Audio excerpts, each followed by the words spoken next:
ಆಕಾಶ ಗಡಿಯ ದಾಟಿ ತಂದಾನು ಬೆಳಕು ಕೋಟಿ ಭೂಮಿ ಕುಲಕ್ಕೆ ಕೇಳದೇನೆ ಜೀವ ಕೊಟ್ಟಂತೆ ಕಣ್ಣ ಕಾಯೂರೆಪ್ಪಿದವನೇ ಕಾವಲಾದಂತೆ.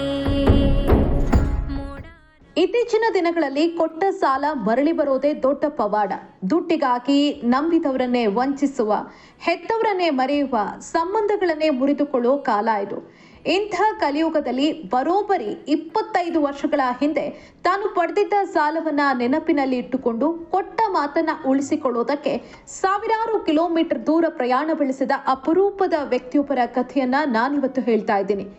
ಇದನ್ನ ಕೇಳಿದ್ರೆ ಇದು ಯಾವುದೋ ಸಿನಿಮಾದ ಕತೆ ಇರಬೇಕು ಅಂತ ನಿಮ್ಗನ್ಸುತ್ತೆ. ಇದು ಯಾವುದೋ ಸಿನಿಮಾದ ಕತೆ ಕೂಡ ಅಲ್ಲ, ಕಟ್ಟು ಕತೆಯೂ ಅಲ್ಲ.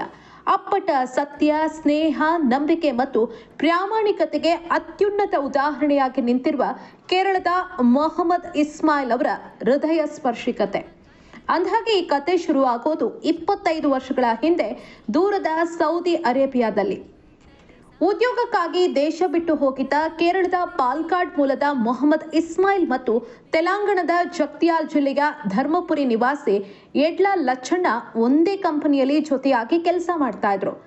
ಅಪರಿಚಿತ ನಾಡಿನಲ್ಲಿ ಅವರಿಬ್ಬರ ನಡುವೆ ಬೆಳೆದದ್ದು ಸಾಮಾನ್ಯ ಸ್ನೇಹವಲ್ಲ, ಅದೊಂದು ಅವಿನಾಭಾವ ಬಾಂಧವ್ಯ.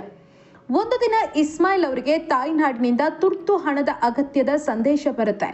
ಕೈಯಲ್ಲಿ ಕಾಸಿಲ್ಲದೆ ಕಂಗಾಲಾಗಿದ್ದ ಗೆಳೆಯನ ಸ್ಥಿತಿ ಕಂಡು ಲಚ್ಚಣ್ಣ ತಕ್ಷಣವೇ 25,000 ರೂಪಾಯಿ ಹಣ ನೀಡಿ ಧನ ಸಹಾಯ ಮಾಡ್ತಾರೆ.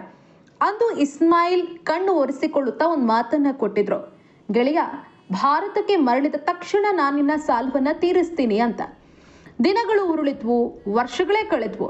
ಇಬ್ಬರು ಸ್ವದೇಶಕ್ಕೆ ವಾಪಸ್ ಬರ್ತಾರೆ. ಆದ್ರೆ ಕಾಲದ ಚಕ್ರ ಇವರಿಬ್ಬರನ್ನ ಬೇರೆ ಬೇರೆ ದಿಕ್ಕಿಗೆ ನೂಕಿತು.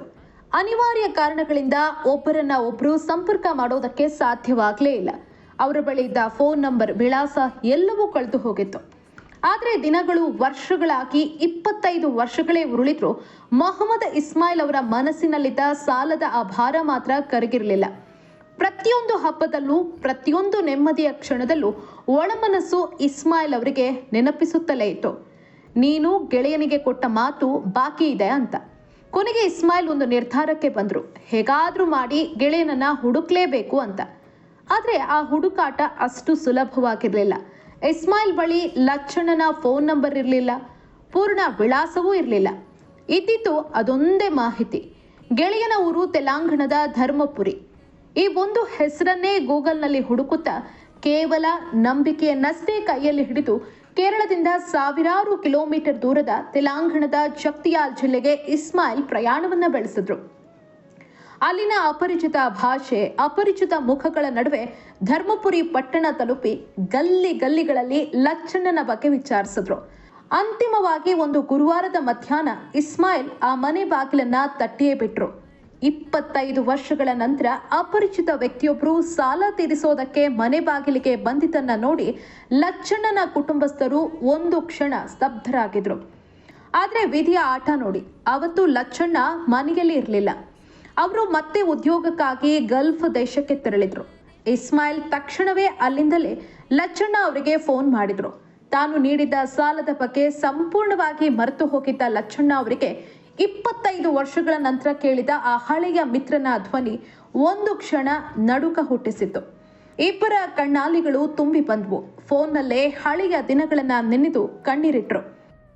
ఇద్దరము సౌదీ అరేబియా అబ్బాలో ఉండేవాళ్ళము. అయితే సాయంత్రం కాగానే మేము 12 గంటలకు అతని రూమ్ పోయి అన్నం వండుకొని తినేవాళ్ళము. అయితే ఈ విధంగా ఫ్రెండ్షిప్ అయిన తర్వాత నేను ఒక 120 రూపాయలు అక్కడి సౌదీ అరేబియా 120 రియల్లు ఇచ్చింది అతనికి. ఇచ్చిన తర్వాత అప్పటికి 25 సంవత్సరాలు, దాదాపు ఇప్పటికి 25 సంవత్సరాలు అవుతుంది. కాబట్టి అతడు 120 రియలకు ఏ విధంగా నాకు 25,000 ఇచ్చిండో అర్థం కాలేదు. ఎందుకంటే అతడు చాలా నీతివంతుడు కాబట్టి, మంచి మనిషి కాబట్టి నాకు మరి ఎక్కువ ఇచ్చిండు. అంతకు మించి ఏమి లేదు, ఫ్రెండ్షిప్ కాబట్టి.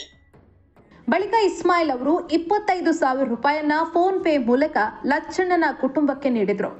ಇಷ್ಟು ವರ್ಷಗಳಿಂದ ನನ್ನ ಮನಸ್ಸಿನ ಮೇಲಿದ್ದ ದೊಡ್ಡ ಭಾರ ಈಗ ಇಳಿಯಿತು.